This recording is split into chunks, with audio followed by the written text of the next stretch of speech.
Halo sahabatku. Selamat datang kembali di channel Cerita Momo. Tempat kisah-kisah menguji emosi, menguak misteri, dan pastinya bikin kamu penasaran sampai akhir. Gimana nih kabarmu hari ini? Semoga selalu sehat dan bahagia ya. Sahabatku, pernahkah kamu merasakan guncangan terdahsyat dalam hidupmu, yang datang dari bisikan polos seorang anak kecil? Kisah kali ini akan membawa kita pada perjalanan Elena, seorang istri yang hidupnya jungkir balik hanya karena satu bisikan rahasia dari putranya, Kevin yang berusia 10 tahun. Ibu, ayah punya pacar. Setiap ibu pergi, dia ambil uang ibu di lemari. Di balik bisikan itu, tersembunyi plot twist yang jauh lebih gelap dari sekadar perselingkuhan. Ini bukan hanya tentang pengkhianatan, tapi juga tentang dana gelap, penggelapan perusahaan, dan teka-teki warisan rahasia yang disimpan oleh mertua. Akankah Elena berhasil menyusun rencana untuk menjebak Galen dan Mona? Dan apa sebenarnya isi brankas rahasia yang menjadi kunci segalanya? Kisah ini akan menguji kesabaran, kecerdasan, dan keberanian seorang ibu. Jadi, sebelum kita masuk lebih dalam ke drama yang menegangkan ini, like video ini sekarang juga sebagai dukunganmu untuk Elena. Subscribe channel Cerita Momo dan nyalakan lonceng notifikasi agar kamu tidak ketinggalan kisah seru lainnya. Dan yang paling penting, komen di bawah ini, nama, asal kota, dan ketik hadir. Yuk, kita mulai petualangan emosi ini. Siapkan hatimu, karena kisah anakku berusia 10 tahun tiba-tiba berbisik padaku akan segera dimulai. Kepulangan Elena ke rumah setelah perjalanan dinas selama 5 hari terasa berbeda. Bukannya disambut kehangatan lega, ia justru merasakan aura keanehan yang menyelimuti setiap sudut rumah mewah mereka. Galen, suaminya, menyambutnya di ambang pintu dengan senyum yang terlalu lebar dan pelukan yang terasa tergesa-gesa, seperti ada sesuatu yang ingin ia tutupi dengan perhatian berlebihan. Perhatian itu bukannya melegakan, malah menimbulkan kecurigaan halus di benak Elena. Ia adalah seorang bisnis analis yang terlatih membaca pola dan ketidaksesuaian data, dan saat ini, data emosional Galen terasa out of sync. Galen berulang kali menanyakan perjalanannya, memuji penampilannya, dan bahkan menawarkan untuk membawakan tasnya, sebuah tindakan yang jarang ia lakukan. Elena mencoba mengabaikan instingnya, berpikir mungkin ia terlalu lelah. Ia melihat Kevin, putranya yang berusia 10 tahun, sedang bermain di ruang keluarga. Kevin tidak berlari memeluknya seperti biasa. Ia hanya mendongak, matanya yang biasanya cerah kini tampak berkaca-kaca dengan sorot yang lebih dewasa dari usianya. Kevin hanya memberikan lambaian kecil yang ragu, lalu segera menunduk kembali ke mainannya. Insting keibuan Elena segera berteriak. Ia meletakkan tasnya dan berlutut di sebelah Kevin. "Sayang, ada apa? Kenapa Kevin tidak memeluk ibu?" Kevin menggeleng pelan, lalu berbisik, suaranya sangat kecil. "Aku capek, Bu." Jawaban itu tidak meyakinkan. Setelah makan malam yang canggung, di mana Galen terus-menerus mendominasi percakapan dengan topik-topik kantor yang terasa dipaksakan, Elena memutuskan untuk menunda konfrontasi dan fokus menidurkan putranya. Di kamar tidur Kevin, suasana menjadi lebih tenang. Elena memeluk putranya erat-erat, menghirup aroma rambut Kevin yang selalu menenangkan. Kevin balas memeluknya, kali ini dengan kekuatan yang seolah mencurahkan seluruh ketakutan yang ia tahan. Air mata Elena mulai menetes, merasakan beban emosional yang ditanggung oleh anak sekecil itu. Ia mengusap punggung Kevin, memintanya untuk jujur. "Sayang, ceritakan pada ibu. Ada apa? Ibu bisa merasakan ada yang tidak beres." Kevin terdiam lama, sebelum akhirnya ia menarik wajahnya dekat ke telinga Elena. Lingkungan kamar yang gelap, hanya diterangi lampu tidur redup, membuat bisikan itu terasa seperti sebuah pengakuan di tengah malam buta. Bisikan itu sederhana, namun memiliki daya hancur yang melebihi guntur. "Ibu, ayah punya pacar, dan setiap ibu pergi, dia ambil uang ibu di lemari." Jantung Elena serasa berhenti berdetak. Dua kalimat itu adalah pengkhianatan ganda. Pengkhianatan cinta dan pengkhianatan kepercayaan finansial. Napas Elena tercekat. Ia memaksa dirinya untuk tetap tenang demi Kevin. Ia tidak boleh bereaksi panik. Ia harus menjadi benteng pelindung bagi putranya. Ia memeluk Kevin lebih erat lagi, menahan getaran tubuhnya sendiri. "Kevin, terima kasih sudah jujur pada ibu. Sekarang tidur, Ya, besok kita bahas lagi, tapi kamu harus janji tidak memberitahu siapa-siapa, terutama ayah, tentang percakapan kita ini. Kevin mengangguk, kelelahan emosional membuatnya segera terlelap. Setelah Kevin tertidur pulas, Elena perlahan menyelinap keluar kamar. Ia bergerak ke kamar utama, langkahnya terasa berat, seolah menginjak pecahan kaca. Ia berdiri di depan lemari pakaiannya, tempat ia menyimpan brankas kecil berisi uang tunai cadangan yang selalu ia anggap sebagai dana darurat pribadi, simpanan yang hanya diketahui olehnya dan Galen. Uang tunai itu adalah hasil keuntungan investasinya sendiri, terpisah dari rekening bersama. Dengan tangan gemetar, Elena membuka lemari. Ia tidak perlu membuka brankas. Ia sudah tahu jawabannya. Seminggu yang lalu, sebelum berangkat dinas, ia menghitung uang itu untuk memastikan jumlahnya tepat, sekitar 20 juta rupiah dalam pecahan 100 ribuan. Malam ini, ia tidak perlu menghitung. Ia bisa melihat dengan jelas bahwa tumpukan uang itu sudah menipis secara signifikan. Perkiraannya, sekitar 4-5 juta telah hilang. Ia telah sering curiga uang itu berkurang, selalu mengira ia salah hitung atau lupa menggunakannya. Sekarang, bisikan Kevin menjelaskan semuanya. Akal sehat Elena segera mengambil alih. Ia tahu bahwa konfrontasi langsung hanya akan memberinya kebohongan yang terstruktur. Galen adalah pria yang cerdas dan licin. Ia harus mengumpulkan bukti yang tidak terbantahkan, bukti yang bisa ia gunakan tidak hanya untuk perceraian, tetapi juga untuk melindungi asetnya, dan yang terpenting, Kevin. Kecurigaan Elena tidak hanya berhenti pada perselingkuhan dan pencurian uang tunai. Seorang bisnis analis sejati tidak hanya melihat permukaan, ia menggali data yang lebih dalam. Mengapa Galen mengambil uang tunai dalam jumlah kecil, padahal mereka memiliki akses ke rekening bank yang jauh lebih besar? Apakah ada masalah keuangan tersembunyi yang membuat Galen takut menarik dana dari rekening bank? Atau, apakah uang tunai itu digunakan untuk transaksi yang tidak ingin meninggalkan jejak digital? Malam itu, Elena tidak tidur. Ia menghabiskan waktu di ruang kerjanya yang terisolasi. Ia menarik napas dalam-dalam, mengambil keputusan strategis. Ia harus mengonfirmasi dua hal, siapa wanita simpanan itu, dan sejauh mana Galen terlibat dalam kejahatan finansial yang lebih besar. Langkah pertama dalam rencananya adalah membuat Galen lengah. Ia memutuskan untuk berpura-pura menerima penjelasan Galen tentang perjalanan dinas berikutnya. Ia akan mengatakan bahwa ia harus segera kembali keluar kota, kali ini untuk jangka waktu yang lebih lama. Langkah kedua adalah menyiapkan jebakan. Elena memiliki keahlian dalam perangkat keras dan perangkat lunak. Ia diam-diam memesan kamera spycam super kecil, berukuran hanya seujung jari, yang terhubung ke jaringan wifi rumah dan mampu merekam video beresolusi tinggi. Ia juga menyiapkan umpan uang. Ia mengambil sisa uang di brankasnya, mencatat semua nomor seri uang kertas pecahan 100 ribu yang ada. Tidak hanya itu, ia juga diam-diam pergi ke toko perlengkapan khusus dan membeli bubuk fluoresen UV yang tidak terlihat mata telanjang, lalu menaburkannya sedikit pada tumpukan uang umpan tersebut. Uang itu akan meninggalkan jejak yang tidak disadari pada tangan siapapun yang menyentuhnya, yang akan ia periksa dengan senter UV kecil saat ia kembali. Ia memotret uang umpan itu dari berbagai sudut, memastikan bukti digitalnya lengkap. Ia meletakkan tumpukan uang umpan itu di tempat yang persis sama di brankas kecilnya. Dengan persiapan yang matang ini, ia menunggu. Waktu terasa merangkak. 2 hari kemudian, saat sarapan, Galen mengumumkan bahwa ia harus melakukan perjalanan bisnis mendadak keluar kota. Elena, dengan wajah tenang yang ia latih semalaman, menjawab dengan santai, "Oh, bagus sekali. Aku juga harus segera kembali ke kantor pusat untuk menyelesaikan laporan yang tertunda. Mungkin aku akan pergi besok pagi dan kembali 5 hari lagi." Wajah Galen menunjukkan ekspresi lega sesaat yang tidak disadari Galen sendiri, namun tertangkap jelas oleh mata Elena. Di sekolah, sebelum mengantar Kevin, Elena memanggil putranya ke samping. Ia menatap mata Kevin dengan serius.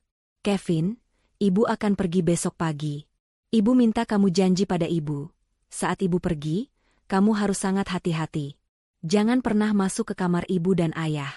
Jika kamu melihat ayah membawa seseorang masuk rumah, atau jika kamu melihat sesuatu yang aneh, jangan tunjukkan reaksi apapun. Langsung kirim pesan ke ibu hanya dengan satu kata. Amanah."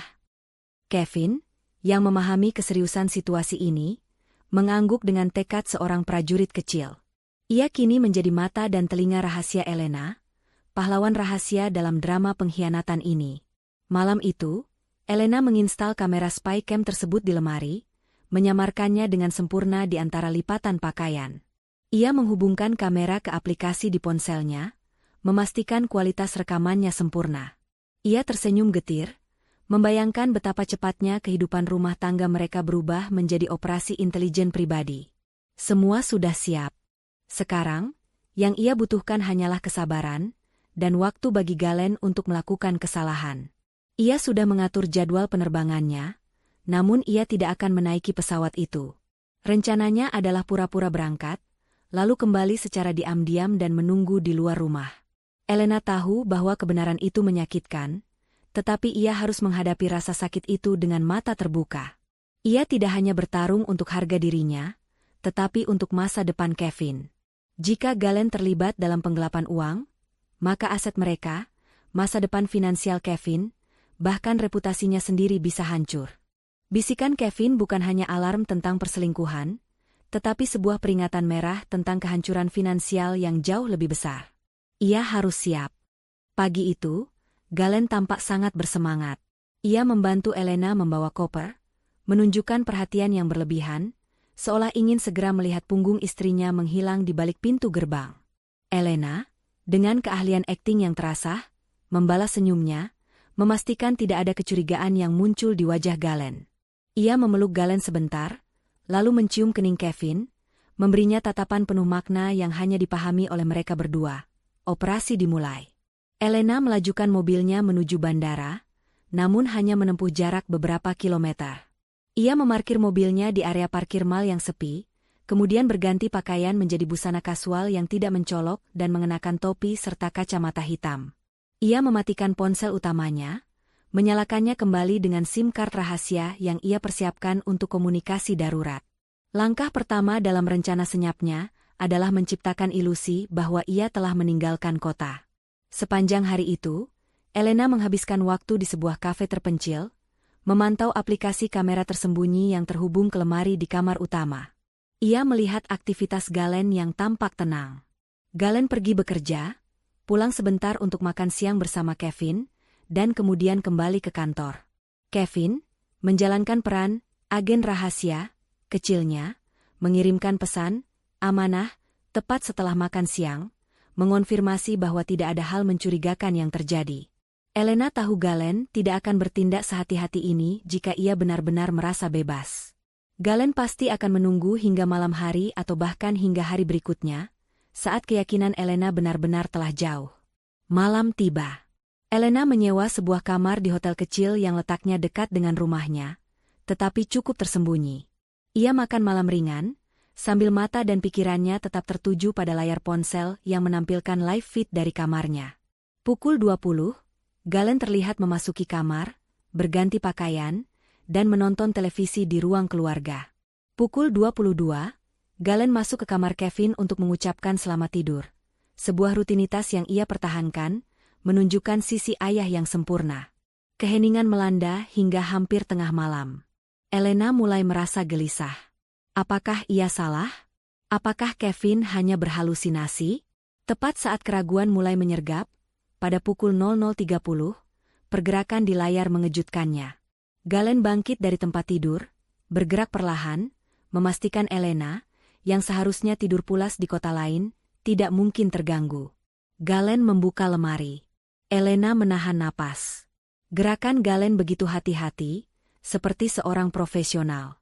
Tangan Galen merogoh ke dalam brankas kecil, mengeluarkan tumpukan uang umpan yang sudah ditaburi bubuk UV.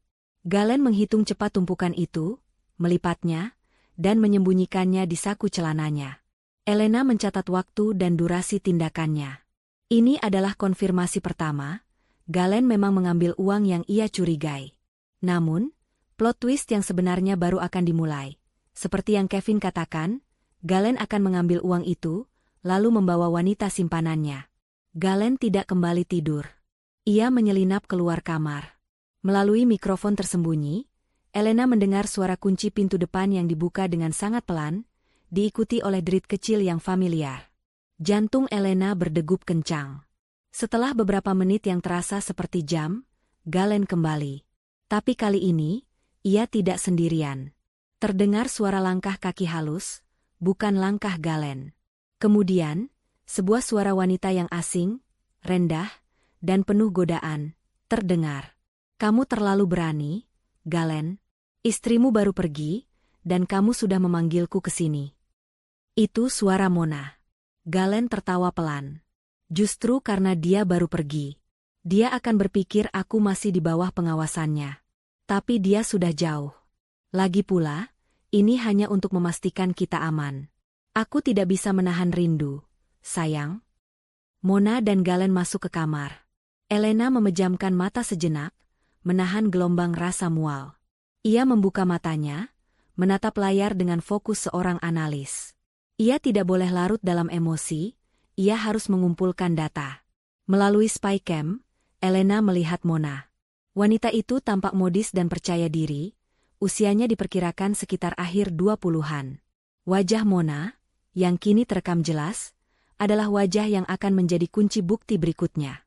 Galen mengeluarkan uang umpan yang baru saja ia ambil dan memberikannya kepada Mona. Ini yang kubilang. Cukup untuk kebutuhanmu akhir pekan ini. Minggu depan, kita akan dapatkan yang lebih besar dari rekening perusahaan, bisik Galen. Tentu saja, jawab Mona, menerima uang itu dengan tawa kecil. Tapi, bagaimana dengan kunci itu, Galen? Kau janji akan memberikannya padaku malam ini. Aku butuh akses ke safe deposit box itu sekarang. Galen menghela napas, tampak sedikit ragu. Kamu yakin? Itu kunci ibuku, Bu Laksmi. Aku menemukannya di laci rahasia meja kerja ayah, setelah beliau meninggal. Aku yakin isinya adalah harta warisan tersembunyi yang belum sempat ayah berikan kepada kami. Aku sudah membuat duplikatnya, jadi tidak masalah. Aku tidak mau Bu Laksmi tahu. Beliau selalu merahasiakan ini. Mona tersenyum penuh kemenangan. Tentu saja aku yakin. Kita perlu memverifikasi nilai warisan itu, untuk rencana jangka panjang kita. Sayang, percayalah padaku.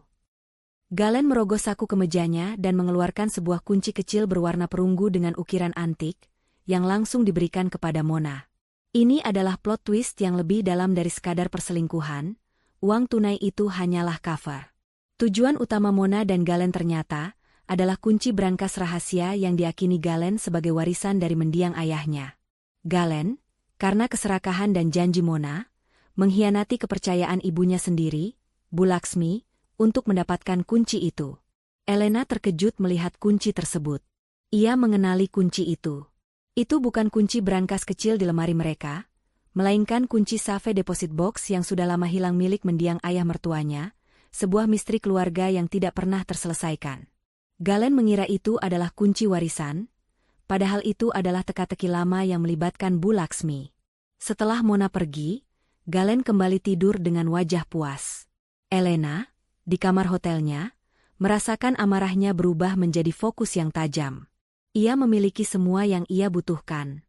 Rekaman video, bukti pencurian uang dan perselingkuhan, dengan wajah Mona. Bukti fisik, uang umpan yang sudah tertinggal bubuk UV di tangan Galen. Bukti utama, pengakuan lisan Galen tentang rencana penggelapan yang lebih besar di rekening perusahaan, dan yang terpenting, penyerahan kunci rahasia milik Bu Laksmi kepada Mona. Rencana Elena segera ditingkatkan. Ia tidak hanya akan meminta cerai, ia akan meluncurkan serangan balik finansial dan hukum yang akan menghancurkan Galen dan Mona. Langkah selanjutnya harus segera diambil. Mengumpulkan bukti digital di tempat kerja Galen, dan menghubungi bantuan profesional. Elena mengeluarkan flash drive tersembunyi milik Galen yang sempat ia salin 2 hari lalu. Ia mencolokkannya ke laptop. Data di dalamnya adalah berkas-berkas kantor yang tampak tidak berbahaya. Namun, Elena tahu cara membaca metadata dan file tersembunyi. Ia menemukan sebuah folder terenkripsi yang berisi korespondensi surel Galen dan Mona, yang bukan hanya berisi pesan mesra, tetapi juga dokumen internal perusahaan yang bocor dan rencana transfer dana yang mencurigakan. Elena menyadari bahwa ancaman ini jauh lebih besar dari rumah tangganya. Galen telah menjerumuskan dirinya ke dalam kejahatan kerah putih, Dan ia harus bergerak cepat sebelum nama baiknya ikut terseret karena mereka adalah suami istri. Ia meraih ponsel rahasianya. Hanya ada satu orang yang bisa ia percayai dengan data sensitif dan analisis forensik digital secepat ini, Pak Julian. Mantan rekan kerjanya di bidang forensik digital, yang sekarang memiliki konsultan independen. Halo, Julian? Ini aku, Elena. Aku butuh bantuanmu, sekarang. Ini darurat. Aku punya data yang sangat sensitif, menyangkut penggelapan perusahaan dan suamiku, bisik Elena ke dalam telepon. Suara Pak Julian di seberang telepon terdengar tenang. Elena? Sudah lama tidak dengar. Kirimkan semua filenya padaku. Aku akan menganalisisnya malam ini juga. Kita akan bertemu besok pagi di tempat yang kamu tentukan. Jangan panik. Tarik napas. Dan jangan pernah tunjukkan ke siapapun kalau kamu tahu apapun. Elena menutup telepon, air matanya menetes, bukan karena sedih, tetapi karena lega. Ia tidak sendirian. Ia telah menjebak Galen, mendapatkan bukti awal perselingkuhan, dan yang terpenting, ia telah menemukan benang merah menuju kejahatan finansial yang jauh lebih besar yang melibatkan dana perusahaan dan teka-teki kunci warisan Bu Laksmi. Ia menatap live feed terakhir, Galen tertidur pulas, tidak menyadari bahwa plot twist yang sebenarnya telah dimulai, dan pahlawan rahasia berusia 10 tahun telah memulai kehancurannya.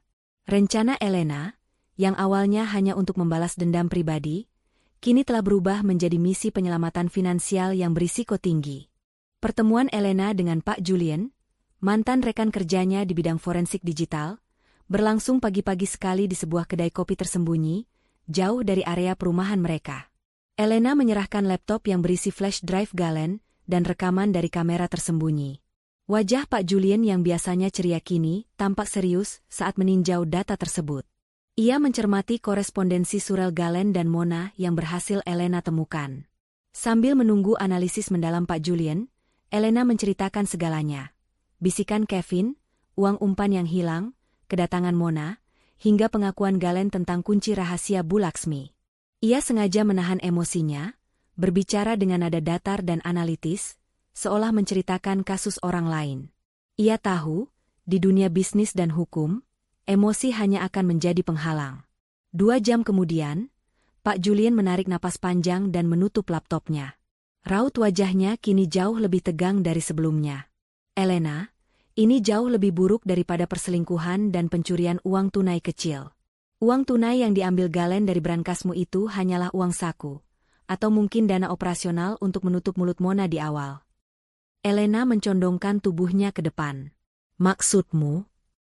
Data di sini menunjukkan bahwa Galen telah memanipulasi laporan keuangan perusahaan selama 6 bulan terakhir. Skema yang ia gunakan sangat canggih, melibatkan perusahaan supplier fiktif. Dan Mona bukan hanya pacar simpanan. Dia adalah kunci dari seluruh operasi ini. Pak Julian memutar laptopnya ke arah Elena, menampilkan bagan yang rumit. Galen mentransfer dana perusahaan dalam jumlah besar, kita bicara puluhan miliar, ke rekening perusahaan cangkang di luar negeri. Dan coba tebak, rekening perusahaan cangkang itu dimiliki oleh ayah Mona, yang merupakan salah satu pemilik saham utama di perusahaan Galen. Plot twist menegangkan. Mona, yang diperkenalkan Galen sebagai kekasih, ternyata adalah anak dari musuh bisnis Galen yang dicurigai terlibat dalam kasus penggelapan. Galen tidak merampok perusahaan sendirian, Elena. Dia justru sedang dirampok, atau lebih tepatnya, diperalat, oleh Mona dan ayahnya untuk menutupi jejak penggelapan mereka sendiri, atau sebagai alat balas dendam atas konflik saham di masa lalu. Uang yang dia ambil dari rekeningmu, dan uang tunai yang dia berikan pada Mona, adalah bentuk uang tutup mulut, atau setoran kecil dari Galen agar Mona mau bekerja sama dan tidak membongkar boroknya yang lain. Elena merasakan kepalanya pening. Suaminya bukan hanya selingkuh, ia juga terlibat dalam kejahatan kerah putih yang bisa berujung pada penjara, dan anehnya, ia tampak seperti korban dalam skema yang lebih besar. Yang paling menakutkan adalah, karena mereka adalah suami istri, Elena bisa dianggap tahu, atau setidaknya, aset bersama mereka bisa disita sebagai ganti rugi. Kita harus segera bertindak, Elena. Bukti ini cukup untuk mengajukan gugatan cerai dengan tuntutan pembatalan utang dan penyitaan aset Galen secara sepihak. Kita harus buktikan bahwa kamu sama sekali tidak tahu tentang aktivitas ilegalnya, dan yang lebih penting, kita harus segera memproteksi aset Kevin. Elena mengingat teka-teki kunci perunggu rahasia Bu Laksmi yang diambil Galen. Julin, ada satu hal lagi. Galen memberikan sebuah kunci rahasia kepada Mona. Dia bilang itu kunci warisan ayahnya yang hilang, yang disembunyikan ibunya. Apa itu ada hubungannya? Pak Julien terdiam. Kunci brankas? Jika itu warisan, itu adalah aset yang terpisah. Tapi jika Galen memberikan kunci itu kepada rekan kejahatannya, itu bisa menjadi bukti tambahan bahwa Galen menggunakan aset keluarga untuk menenangkan Mona, atau mungkin untuk mengakses dana lain yang bisa digunakan untuk operasi ilegal mereka. Kita harus melacak kunci itu, dan kita harus bertemu Bu Laksmi. Elena setuju. Ia harus segera melindungi dirinya dari Galen dan Mona. Pak Julien segera memberikan daftar langkah hukum yang harus diambil Elena. Mengajukan gugatan cerai kilat. Dengan bukti video dan surel ini, gugatan dapat dipercepat dengan alasan perselingkuhan dan financial endangerment, membahayakan keuangan keluarga. Permohonan aset lockdown. Segera mengajukan perintah pengadilan untuk membekukan semua aset bersama Galen, untuk mencegah Galen dan Mona melarikan sisa dana perusahaan atau aset pribadi lainnya. Laporan resmi, melaporkan Galen ke Dewan Direksi perusahaan tempat Galen bekerja atas dugaan penggelapan yang didukung bukti-bukti digital yang solid. Elena beranjak. Ia kini bukan lagi istri yang rapuh, melainkan seorang profesional yang sedang menjalankan operasi pembersihan aset. Tugas pertamanya, mengamankan Kevin. Ia menjemput Kevin dari sekolah. Di mobil, ia memeluk Kevin erat-erat dan mengucapkan terima kasih atas keberaniannya. Ibu tidak bisa melakukannya tanpa kamu. Nak, kamu adalah pahlawan ibu. Kevin tersenyum lega, beban berat di pundaknya sedikit terangkat, karena ia tahu ia telah melakukan hal yang benar. Elena membawa Kevin ke rumah Bu Laksmi, ibu mertuanya. Keputusan ini sangat berisiko, tetapi Elena merasa Bu Laksmi adalah satu-satunya benteng yang bisa ia percayai untuk menjaga Kevin, terutama setelah Galen menunjukkan pengkhianatan finansial yang melibatkan rahasia mendiang suaminya. Saat tiba di rumah Bu Laksmi, Elena tidak banyak bicara, hanya mengatakan ia harus kembali dinas secara mendadak dan membutuhkan Bu Laksmi untuk menjaga Kevin. Bu Laksmi, yang sangat menyayangi cucunya, dengan senang hati menerima Kevin. Setelah meninggalkan Kevin, Elena kembali ke rumahnya yang kosong. Ia menelepon Galen, yang masih di kantor. Ia menggunakan suara yang tenang namun dingin, menginformasikan bahwa ia telah mengajukan permohonan cerai hari itu juga, dan semua rekening serta aset Galen telah dibekukan. Galen, di ujung telepon, meledak dalam kepanikan. Apa yang kamu lakukan, Elena? Kamu gila. Aku sedang di tengah transaksi penting. Aku tidak pernah menyentuh rekening perusahaan. Aku tahu segalanya, Galen. Tentang uang di brankas, tentang Mona, tentang perusahaan fiktif di luar negeri, dan tentang kunci perunggu rahasia Bu Laksmi. Aku sudah memiliki semua datanya. Sekarang, pergilah ke pengacaramu. Kita akan bertemu di pengadilan. Elena menutup telepon tanpa menunggu jawaban Galen. Saat itu juga, di kantornya, Galen pucat pasi. Ia menyadari Elena telah menjebaknya dengan sempurna. Lebih parah lagi, Elena menyebut kunci Bu Laksmi. Galen tahu, jika rahasia kunci itu terbongkar, bukan hanya karirnya yang hancur, tetapi juga hubungan baiknya dengan ibunya sendiri. Panik melanda. Galen segera menelepon Mona. Mona, kita dalam masalah besar. Istriku tahu semuanya.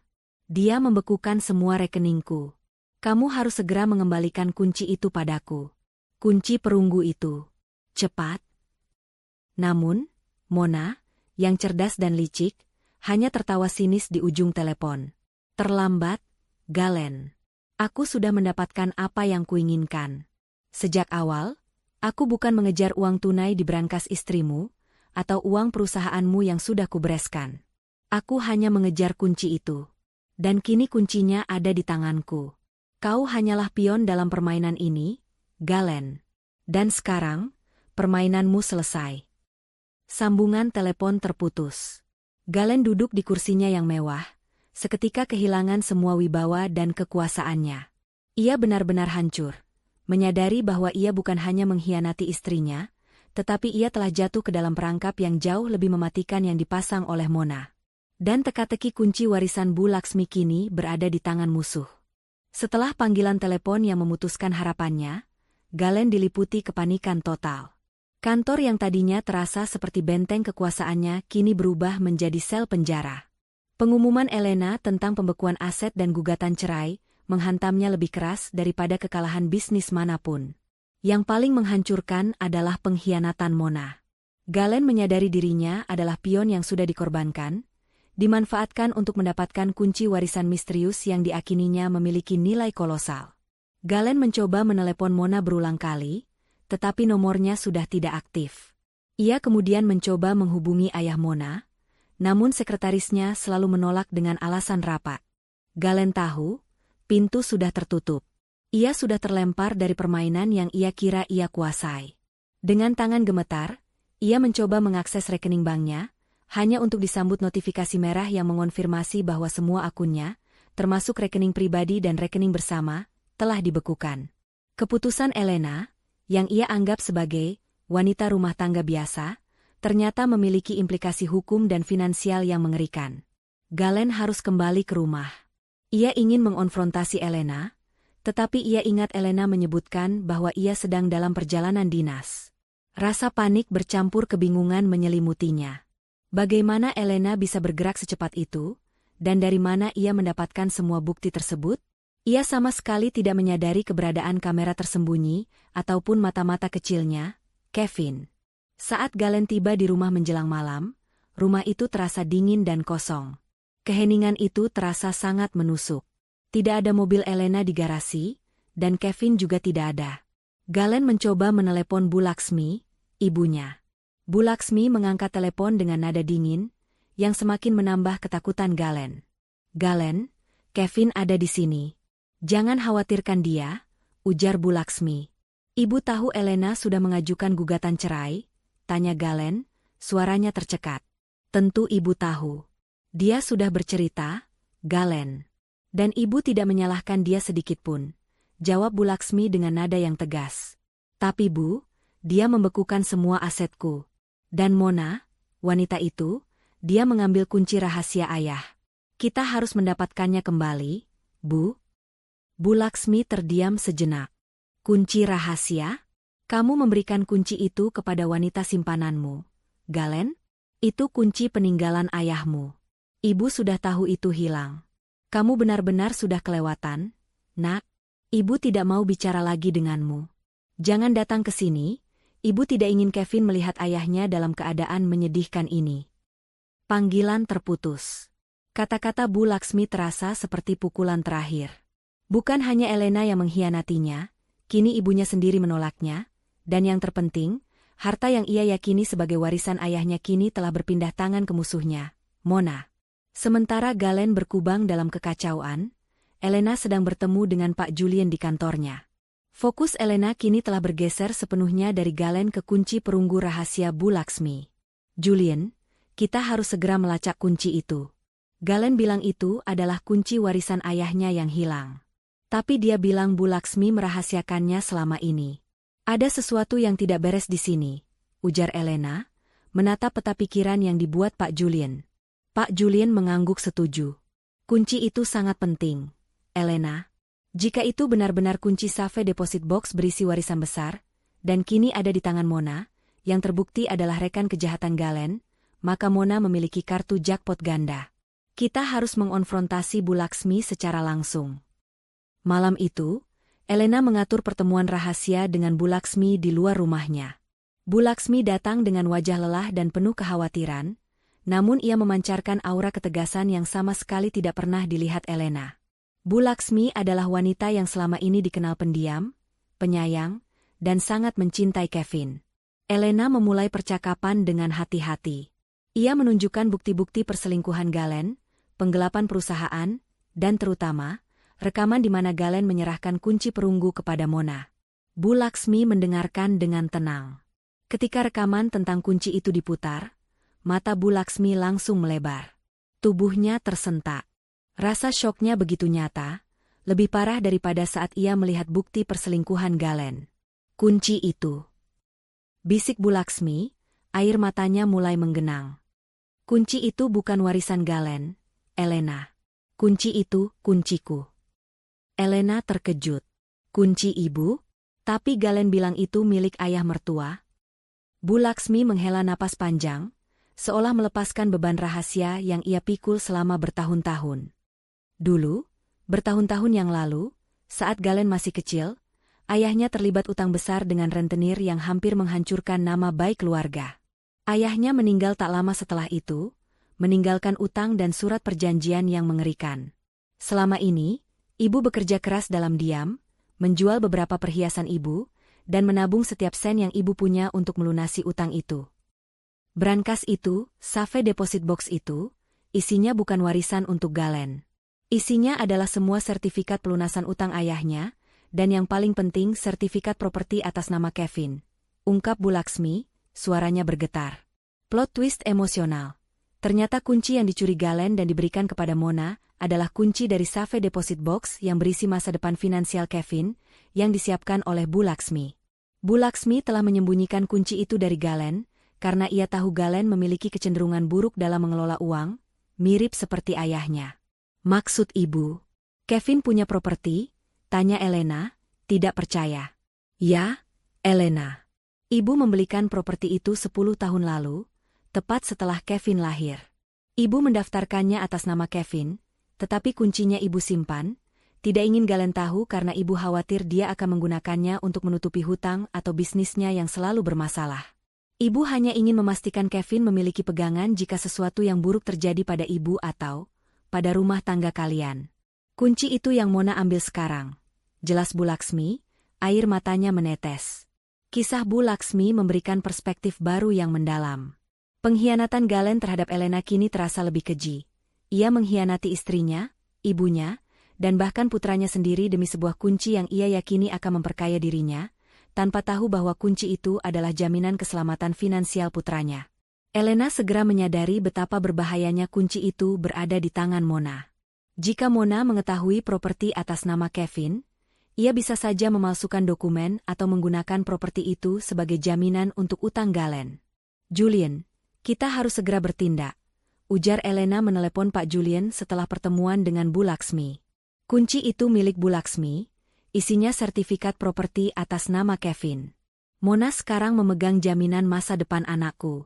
Kita harus melacak Mona dan mengambil kunci itu kembali sebelum dia bertindak.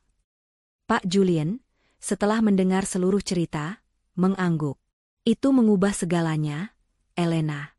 Sekarang ini bukan hanya kasus perceraian dan penggelapan, ini adalah kasus penyelamatan aset minor yang sangat mendesak. Aku akan menggunakan semua jaringanku untuk melacak transaksi terakhir Mona dan ayahnya. Kita akan mendapatkan kunci itu kembali, demi Kevin.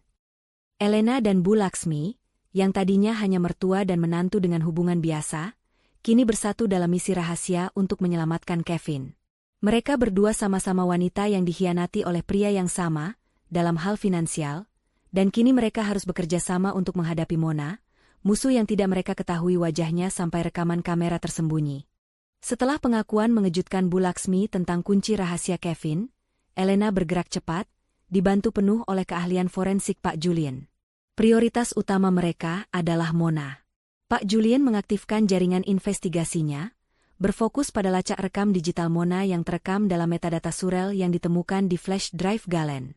Analisis Pak Julian mengungkapkan bahwa Mona bukan hanya sekadar anak pemilik saham.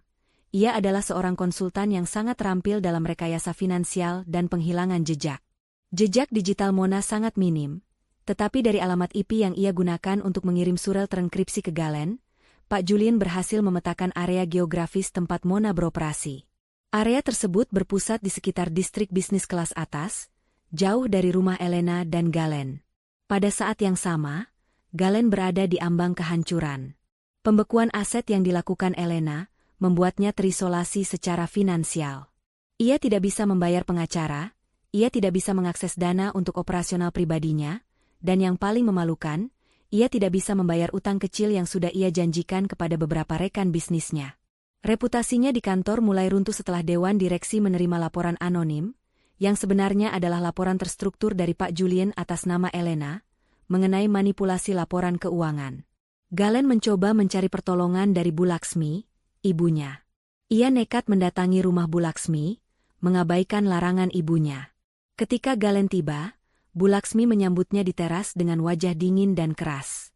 Kevin, yang berdiri di balik Bu Laksmi, menatap ayahnya dengan sorot mata yang penuh kekecewaan, sebuah pemandangan yang menghancurkan hati Galen. Galen, dalam keadaan terdesak, menjatuhkan harga dirinya. Ia berlutut di hadapan ibunya dan Kevin, menciptakan drama palsu yang menyedihkan. Bu, Kevin, ayah minta maaf. Ini semua salah paham. Elena hanya ingin menghancurkanku. Aku tidak mencuri. Aku hanya ingin mendapatkan kembali warisan ayah yang disembunyikan. Mona membohongiku. Dia mengambil kuncinya. Kita harus bersatu, Bu, kita harus merebut kembali kunci itu warisan kita. Bu Laksmi menatap putranya tanpa bergeming. Ia sudah mengetahui kebenaran yang jauh lebih menyakitkan dari yang Galen akui. Berdiri, Galen.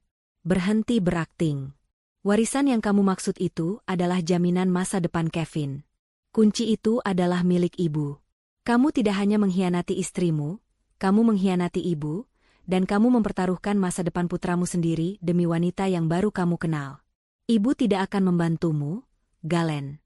Kamu harus menanggung konsekuensi dari perbuatanmu sendiri. Penolakan keras dari Bu Laksmi ini mengakhiri drama palsu Galen. Ia menyadari tidak ada lagi tempat berlindung. Ia pergi dengan putus asa, sementara Kevin, meski masih diam, membalikkan badannya, menolak memberikan tatapan terakhir kepada ayahnya. Di sisi lain, Pak Julien akhirnya berhasil menemukan titik lemah Mona. Ia menemukan bahwa Mona memiliki kebiasaan menggunakan sebuah layanan kurir eksklusif untuk mengirim dokumen-dokumen penting kepada ayahnya. Menggunakan koneksi lamanya, Pak Julien menyusup ke sistem logistik kurir tersebut dan menemukan alamat tempat Mona biasa menerima dan mengirim paket. Alamat itu adalah sebuah kantor mewah yang disewanya di lantai teratas sebuah gedung pencakar langit. Elena dan Pak Julien tahu mereka tidak bisa langsung mengkonfrontasi Mona, karena Mona adalah profesional dan pasti memiliki pengamanan. Mereka harus menyusun strategi untuk mendapatkan kunci perunggu tersebut secara legal. Pak Julien menyarankan untuk menggunakan gugatan pembatalan dokumen sebagai senjata utama. Karena Bu Laksmi sudah mengakui bahwa Safe Deposit Box dan kunci itu miliknya, dan isinya adalah sertifikat aset atas nama Kevin, seorang minor, maka Elena sebagai wali sah Kevin berhak menuntut penahanan sementara atas Safe Deposit Box tersebut. Elena segera bertemu dengan pengacaranya dan mengajukan permohonan darurat ke pengadilan. Ia menyertakan surat pernyataan bermeterai dari Bu Laksmi, rekaman video Galen menyerahkan kunci, dan analisis Pak Julien mengenai keterlibatan Mona dalam aktivitas ilegal. Semua bukti ini menguatkan bahwa Mona mendapatkan kunci tersebut melalui tindakan kriminal, dan bahwa aset yang dipertaruhkan adalah aset milik seorang minor yang harus dilindungi. Pengadilan menerima permohonan itu dan mengeluarkan surat perintah penyitaan sementara atas isi Safe Deposit Box tersebut, serta perintah pemanggilan terhadap Mona dan Galen. Pagi hari itu, 2 hari setelah Galen diusir oleh ibunya, Elena dan Pak Julien, didampingi oleh seorang petugas pengadilan dan aparat kepolisian, menuju gedung perkantoran Mona. Ini adalah puncak ketegangan, di mana Elena akan berhadapan langsung dengan wanita yang menghancurkan rumah tangganya. Di lobi gedung mewah itu, Elena merasakan ketegasan baru dalam dirinya. Ia bukan lagi istri yang dikhianati, ia adalah seorang ibu yang berjuang untuk masa depan putranya. Sementara itu, Galen, yang masih berkeliaran tanpa arah, menerima pesan dari pengacaranya yang sudah ia bayar dengan uang pinjaman terakhirnya. Pesan itu berisi pemberitahuan dari pengadilan tentang perintah pemanggilan dan surat penyitaan sementara. Galen merasa dunianya benar-benar berakhir. Ia menyadari bahwa tindakan Elena kali ini tidak main-main. Ia telah melangkah terlalu jauh. Saat Galen mulai panik mencari Bu Laksmi, Elena sudah berada di depan pintu kantor Mona. Ketukan keras di pintu kantor Mona yang minimalis namun elegan itu menjadi penanda bahwa badai yang sesungguhnya akan segera dimulai. Elena bersiap untuk konfrontasi, hatinya berdebar, namun matanya memancarkan tekad yang dingin dan mematikan. Ia harus mendapatkan kembali kunci itu. Demi Kevin. Ketukan keras di pintu kantor mewah Mona, akhirnya dibuka oleh seorang asisten muda yang terkejut melihat kehadiran rombongan Elena. Di belakang Elena berdiri Pak Julien, seorang petugas pengadilan, dan 2 orang petugas kepolisian berseragam lengkap. Suasana hening dan mencekam menyelimuti lorong kantor yang biasanya tenang. Asisten itu tergagap, "Maaf, Nona Mona sedang tidak menerima tamu tanpa janji temu." "Kami tidak memerlukan janji," potong Elena dengan suara mantap, menunjukkan ketenangan yang kontras dengan gejolak di hatinya. Petugas pengadilan di sebelahnya maju, menunjukkan surat perintah di tangannya. "Kami datang dengan surat perintah penyitaan sementara atas barang bukti terkait kasus penggelapan dan penyelamatan aset minor," kata petugas itu dengan nada resmi. Mona, yang tadinya sedang berbicara di telepon di balik meja kerjanya yang elegan, terkejut mendengar keributan itu. Ia bangkit, wajahnya yang cantik dan selalu percaya diri kini menunjukkan sedikit kerutan kepanikan. Ia mengenali Elena dari rekaman video yang Galen pernah tunjukkan padanya. "Elena? Apa-apaan ini? Ini kantor pribadi. Anda tidak punya hak," seru Mona, suaranya berusaha keras tetap dominan. Elena melangkah masuk, matanya lurus menatap Mona. "Hak saya ada di surat perintah ini, Mona. Saya adalah wali sah dari Kevin, putra saya. Dan Anda adalah wanita yang secara kriminal mendapatkan kunci yang menjamin masa depan finansialnya." Mona mencoba memanggil keamanan, tetapi salah satu petugas polisi sudah berdiri di ambang pintu, menghalangi jalan. Pak Julian mendekati meja kerja Mona, dan menunjuk ke tas tangan mahal yang tergeletak di samping kursi Mona. "Nona Mona, berdasarkan kesaksian dan bukti yang kami miliki, Anda dicurigai memiliki barang bukti krusial yang berhubungan dengan penyelewengan dana dan aset yang melibatkan Galen," kata Pak Julian. Mona menolak, "Saya tidak tahu apa-apa. Saya tidak punya barang yang Anda maksud." Saat ketegangan memuncak, petugas pengadilan memberikan peringatan terakhir. "Nona, jika Anda menolak bekerja sama dalam proses penyitaan yang sah ini, kami terpaksa melakukan penggeledahan dan Anda dapat dikenakan tuduhan menghalangi proses hukum." Mona, yang sadar betul bahwa melawan hukum hanya akan memperburuk posisinya, menghela napas panjang. Ia tahu bahwa Galen pasti telah membongkar semua rahasia. Ia merogoh tasnya, dan dengan gerakan dramatis penuh kekalahan, ia mengeluarkan seuntai kunci kuno berwarna perunggu. Kunci itu berkilauan, memancarkan aura teka-teki yang telah menjadi pusat dari kehancuran 2 rumah tangga. "Ambil ini," kata Mona dingin, melemparkan kunci itu ke meja. "Saya sudah tahu Galen hanyalah orang bodoh. Tapi saya tidak akan membiarkan Anda merusak operasi ayah saya." Elena mengambil kunci itu, hatinya dipenuhi campuran lega dan amarah. Kunci Kevin aman. Setelah penyitaan kunci berhasil, petugas pengadilan dan polisi mencatat barang bukti, dan Elena, bersama Pak Julian, segera meninggalkan kantor Mona. Mona ditinggalkan dengan wajah penuh malu dan kemarahan, menyadari bahwa ia meremehkan Elena. Ia berhasil mendapatkan kunci, tetapi sekarang ia akan menghadapi tuntutan hukum yang jauh lebih besar dari sekadar petty theft. Sementara Elena menyelesaikan misinya, Galen berada di titik terendah. Setelah ditolak oleh Bu Laksmi, ia melarikan diri ke sebuah bar murahan, mabuk dan mencoba mencari cara untuk menghindari kehancuran yang tak terhindarkan. Pikirannya dipenuhi penyesalan atas keputusannya memberikan kunci rahasia Bu Laksmi kepada Mona. Ia baru menyadari betapa bodohnya ia mempercayai wanita itu. Saat ia sedang meratapi nasibnya, Galen menerima panggilan dari Dewan Direksi perusahaannya. Mereka memanggilnya untuk segera hadir dalam sidang komite etik darurat. Ini adalah momen pengungkapan resmi. Galen tiba di kantornya dengan penampilan acak-acakan, berhadapan dengan meja panjang yang diisi oleh para petinggi perusahaan, termasuk ayah Mona, yang menatapnya dengan pandangan kosong, dan beberapa pengacara perusahaan. Di tengah meja, tergeletak salinan bukti yang diserahkan Elena. Rekaman audio Galen mengakui manipulasi dana, bukti transfer ilegal, dan yang paling memalukan, transkrip percakapannya dengan Mona. "Galen, berdasarkan bukti-bukti yang sangat meyakinkan ini, kami menemukan Anda bersalah atas pelanggaran etik berat dan dugaan penggelapan dana perusahaan. Anda resmi kami berhentikan, dan semua aset Anda akan dibekukan sesuai tuntutan hukum yang diajukan oleh istri Anda, Elena," kata salah satu direktur komite etik. Galen mencoba membela diri. "Ini semua jebakan. Mona yang merencanakan. Dia yang menyuruhku." Ayah Mona memotongnya dengan nada dingin. "Nona Mona adalah konsultan luar kami yang menemukan jejak manipulasi Anda dan melaporkannya. Anda mencoba menyuapnya dengan kunci warisan ilegal, Galen.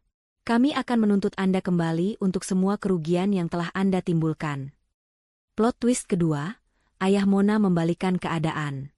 Ia menjadikan Mona sebagai pahlawan yang menemukan penggelapan Galen, padahal merekalah yang mengatur skema itu sejak awal. Galen, yang tidak memiliki bukti konkret tentang kejahatan Mona, hanya bisa melihat dirinya difitnah dan dikorbankan. Galen akhirnya ditahan oleh polisi yang sudah menunggu di luar ruang sidang komite, atas laporan resmi dari perusahaan. Ia diantar keluar dengan tangan terikat, melalui lobi kantor yang penuh dengan tatapan mata pegawai yang menghakimi. Rasa malu itu lebih pedih daripada rantai besi yang membelenggunya.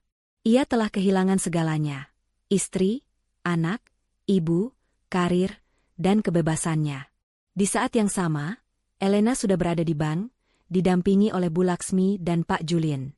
Dengan kunci perunggu yang kini ada di tangannya, mereka berhasil membuka safe deposit box rahasia Bu Laksmi.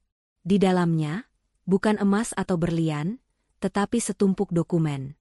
Di bagian atas, ada tumpukan sertifikat pelunasan utang mendiang suaminya, bukti pengorbanan Bu Laksmi. Dan di bawahnya, terbungkus rapi, adalah sertifikat kepemilikan villa mewah di kawasan elit, yang terdaftar atas nama Kevin, anak dari Elena. Elena dan Bu Laksmi saling pandang. Kehancuran Galen telah mengamankan masa depan Kevin, dengan cara yang paling tidak terduga. Kejahatan Galen dan Mona telah menguak teka-teki pengorbanan Bu Laksmi selama 10 tahun. Setelah berhasil mengamankan sertifikat properti Kevin, Elena, didukung penuh oleh Pak Julian dan Bu Laksmi, fokus sepenuhnya pada proses hukum. Gugatan cerai yang diajukannya berjalan paralel dengan tuntutan pidana terhadap Galen yang kini mendekam di tahanan, serta tuntutan perdata terhadap Mona dan ayahnya yang dituduh berkomplot dalam manipulasi dana perusahaan. Keberadaan sertifikat properti Kevin menjadi benteng pertahanan Elena yang tak tertembus.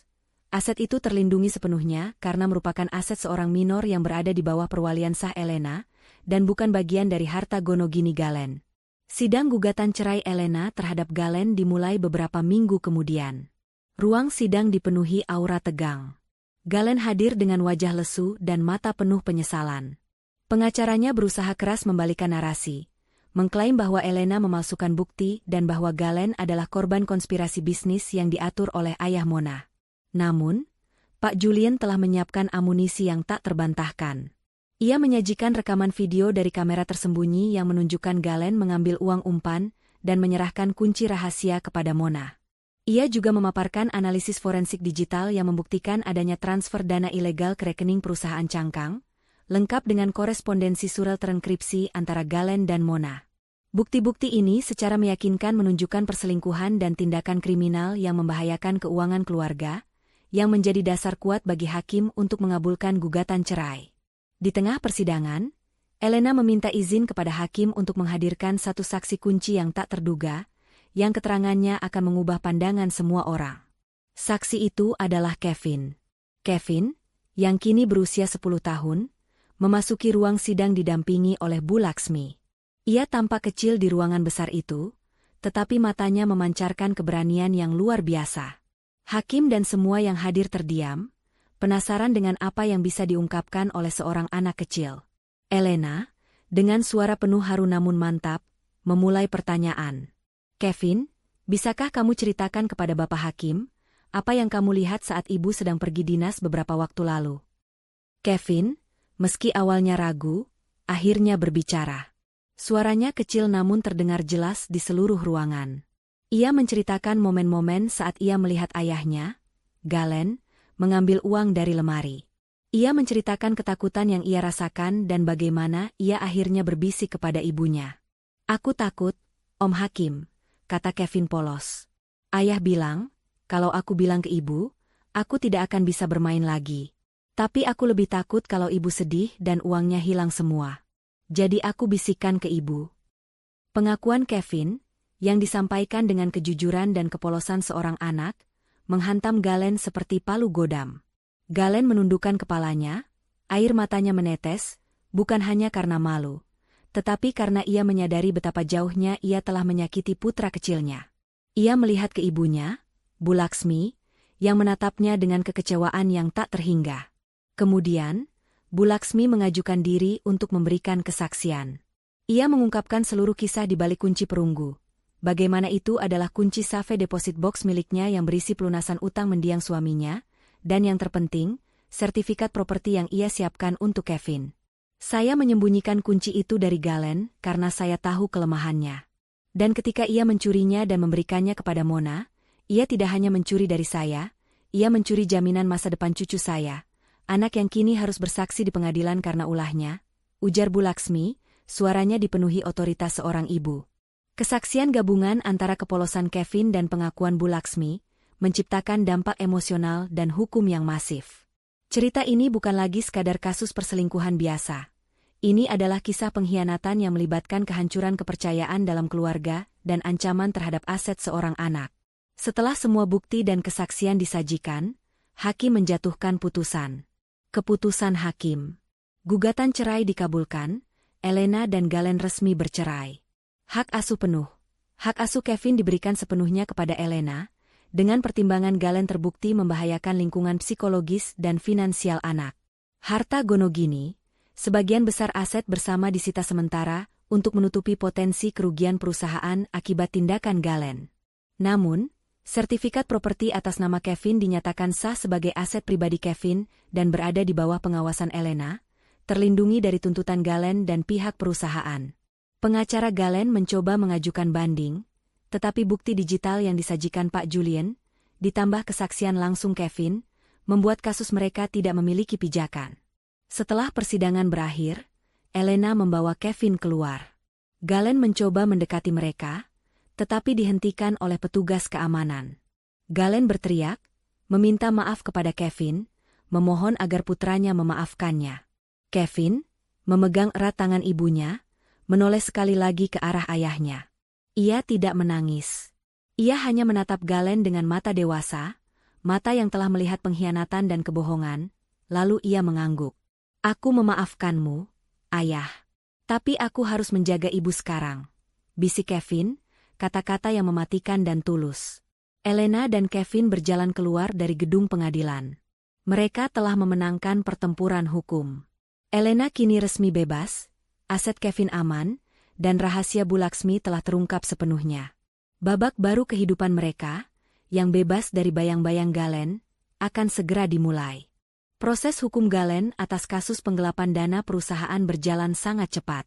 Bukti-bukti yang dikumpulkan oleh tim Elena dan Pak Julian sudah terlalu kuat, membuat Galen tidak memiliki ruang sedikitpun untuk mengelak. Ia kini berstatus tahanan yang menunggu putusan akhir. Bersamaan dengan itu, Mona juga terseret dalam pusaran investigasi, meskipun ia berusaha keras untuk menampilkan diri sebagai korban atau konsultan yang tidak tahu apa-apa. Ayah Mona, demi melindungi kepentingan perusahaannya, terpaksa mencopot Mona dari posisi konsultannya, sebuah tindakan yang bertujuan membatasi kerusakan reputasi. Mona harus berhadapan dengan tuntutan perdata atas konspirasi dan tuntutan pidana atas penerimaan hasil kejahatan. Pak Julian dan timnya memastikan tidak ada celah. Mereka membuktikan bahwa Mona tidak hanya menerima dana dari Galen, tetapi juga secara aktif memanipulasi Galen untuk mendapatkan kunci rahasia Bu Laksmi, sebuah tindakan yang jelas menunjukkan keserakahan dan niat kriminal. Di mata hukum, Mona terbukti menggunakan hubungan pribadinya semata-mata untuk keuntungan finansial ilegal. Di balik jeruji besi, Galen menghadapi kenyataan yang menyakitkan.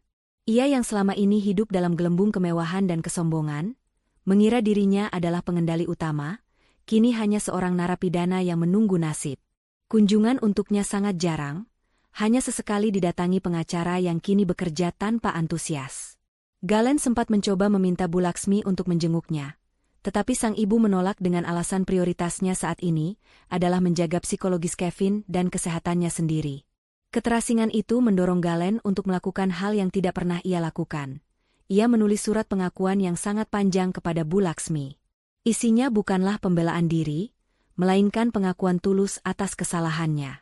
Ia menceritakan rasa tertekan di kantor, bagaimana rayuan Mona yang menjanjikan kekayaan instan membuatnya buta, dan betapa yakinnya ia bahwa kunci perunggu itu adalah warisan yang akan menyelamatkannya, bukan jaminan masa depan putranya. Bu, saya benar-benar menyesal. Penyesalanku tidak hanya karena perbuatanku terhadap Elena, tetapi karena aku mengkhianati kepercayaan ibu dan mempertaruhkan masa depan Kevin. Aku baru sadar sekarang, di balik jeruji ini, bahwa harta sejatiku adalah kalian, bukan uang. Aku sangat malu. Tolong sampaikan kepada Kevin bahwa ayah minta maaf. Maafkan aku, Bu. Surat itu diterima dan dibaca oleh Bu Laksmi bersama Elena.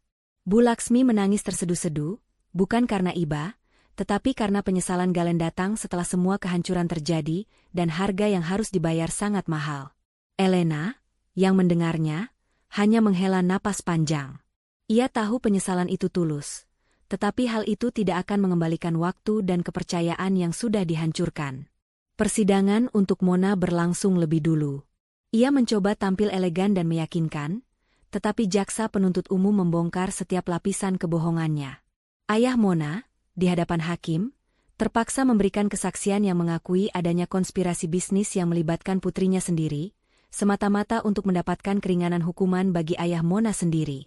Mona, yang dulunya licik dan percaya diri, harus menelan pil pahit ketika ia divonis dengan hukuman yang cukup berat atas keterlibatannya dalam penggelapan dan penipuan.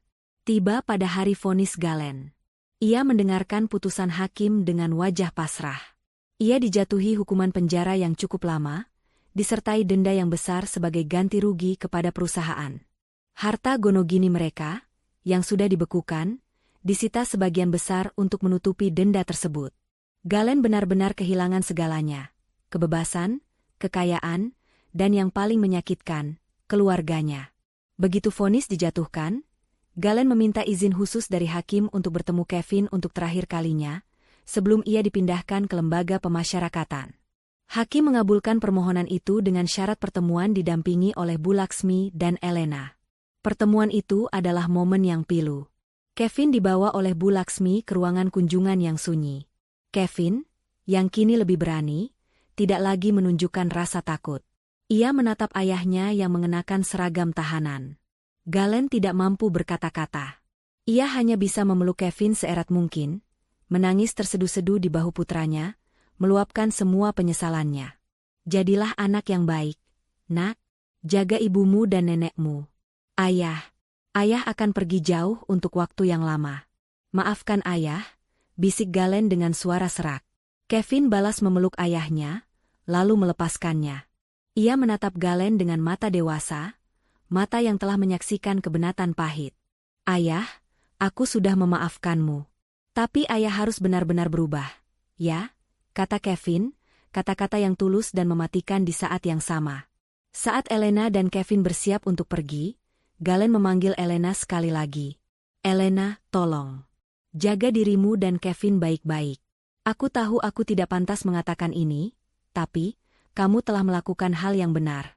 Terima kasih. Terima kasih karena kamu telah menyelamatkan Kevin, meskipun harus mengorbankan diriku. Elena menatap Galen untuk yang terakhir kalinya. Di matanya tidak ada lagi amarah, hanya rasa kasihan yang dalam terhadap nasib seorang pria yang memilih jalan salah. Aku melakukan ini demi Kevin, Galen. Bukan untuk diriku. Semoga kamu bisa menemukan kedamaian di sana dan memperbaiki dirimu. Ia membawa Kevin pergi, meninggalkan Galen sendirian dengan penyesalan yang akan menemaninya selama bertahun-tahun di balik jeruji besi. Galen telah membayar harga tertinggi untuk keserakahan dan pengkhianatannya. Ia telah mencapai akhir dari hidupnya yang lama, dan harus memulai babak baru yang penuh dengan konsekuensi dan introspeksi. Waktu berjalan perlahan, membawa serta proses penyembuhan bagi Elena dan Kevin. 6 bulan berlalu sejak putusan cerai diketok dan Galen menjalani masa hukumannya. Suasana di rumah Elena kini terasa berbeda. Sunyi, tetapi damai.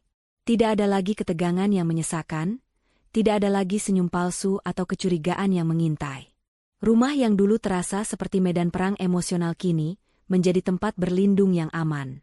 Bu Laksmi, yang memutuskan untuk tinggal bersama Elena dan Kevin sementara waktu, menjadi pilar dukungan yang tak terduga. Hubungan antara Elena dan Bu Laksmi berubah drastis. Dari sekadar menantu dan mertua menjadi rekan seperjuangan yang memiliki ikatan kuat, diikat oleh cinta mereka kepada Kevin. Bu Laksmi, dengan sifat keibuan dan ketegasannya, membantu Elena memulihkan kondisi psikologis Kevin. Kevin, meskipun melalui masa sulit, menunjukkan ketahanan yang luar biasa. Ia kembali menjadi anak 10 tahun yang ceria. Bisikan ketakutan yang ia sampaikan kepada ibunya telah berubah menjadi sumber kekuatan. Ia tahu ia telah melakukan hal yang benar, dan ia bangga telah menjadi pahlawan bagi ibunya.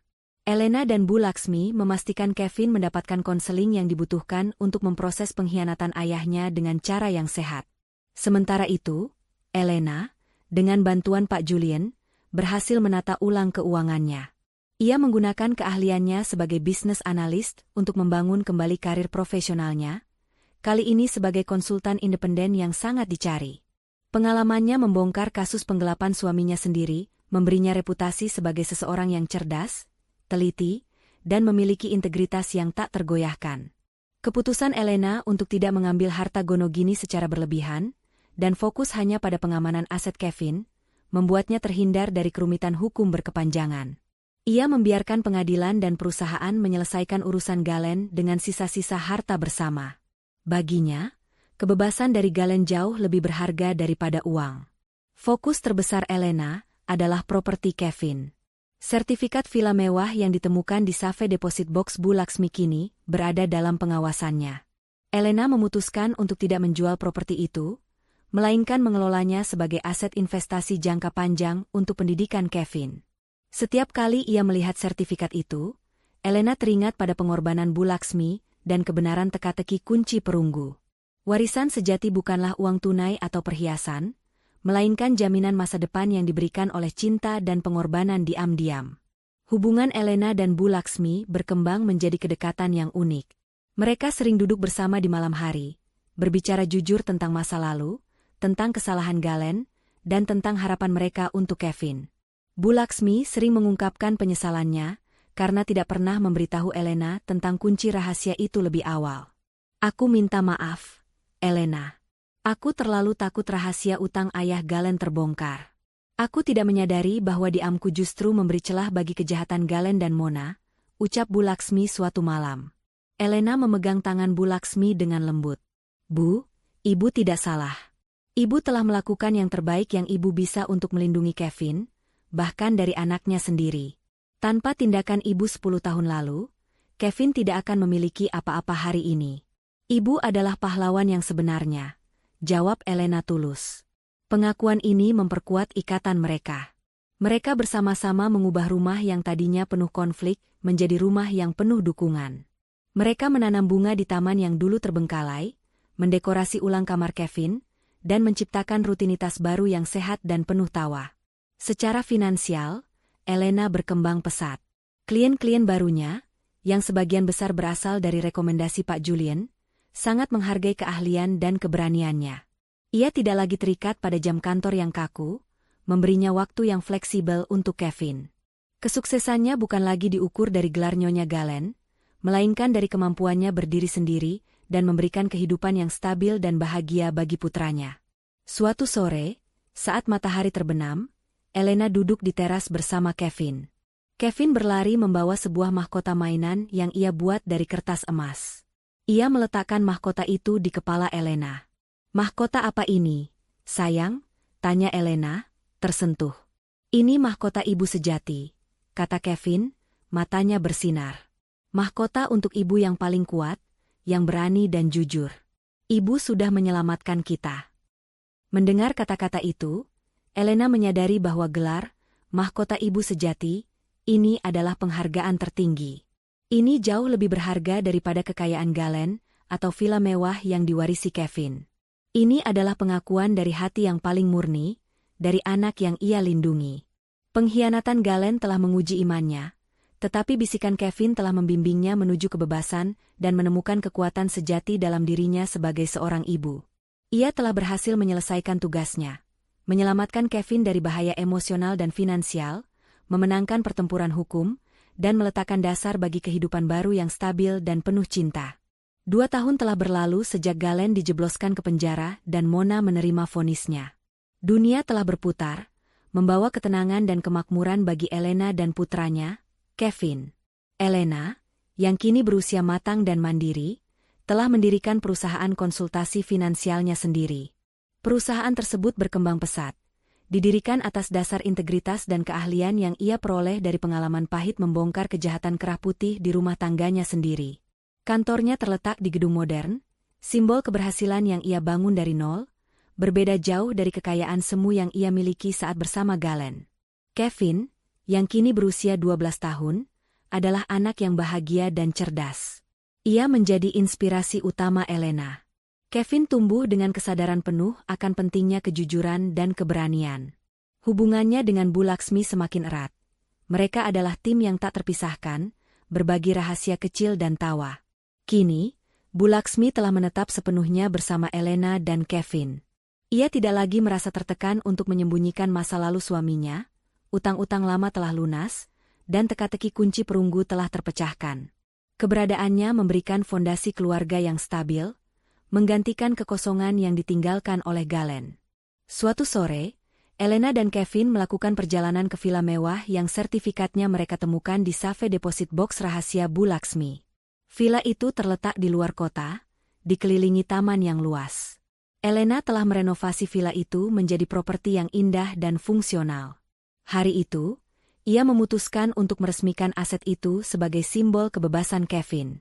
Di sana, Elena menjelaskan kepada Kevin tentang keputusan yang ia ambil. "Nak, villa ini adalah milikmu sepenuhnya. Nenekmu, Bu Laksmi, sudah menyiapkannya sejak kamu lahir. Ini bukan hanya tentang nilai uang, tapi tentang cinta tanpa syarat dan pengorbanan rahasia yang ingin memastikan kamu selalu aman, apapun yang terjadi." Kevin, yang kini bisa memahami konsep hukum dan finansial dengan lebih baik, menatap ibunya dan neneknya secara bergantian. "Jadi, kunci yang diambil ayah itu bukan kunci kekayaan yang dicuri, tapi kunci yang melindungi aku." Elena mengangguk. "Ya, sayang. Itu adalah plot twist terbesar dalam hidup kita. Ayahmu mengira dia mencuri warisan, padahal yang dia curi adalah jaminan hidupmu. Kejahatannya, tanpa ia sadari, malah membuka jalan bagi kita untuk menemukan dan mengamankan masa depanmu." Mengikat teka-teki kunci perunggu. Teka-teki kunci perunggu itu kini terungkap sepenuhnya. Teka-teki awal, persepsi Galen kunci warisan tersembunyi ayah Galen yang bernilai tinggi. Kebenaran, kekuatan Bu Laksmi kunci Safe Deposit Box Bu Laksmi yang berisi bukti pelunasan utang dan sertifikat properti Kevin. Fungsi akhir, penyelamat Kevin keinginan Galen untuk mencuri kunci itu, tanpa sengaja, menjadi alasan bagi Elena untuk mengajukan gugatan aset lockdown darurat, yang pada akhirnya melindungi properti Kevin dari tuntutan hukum perusahaan dan menjamin keamanannya.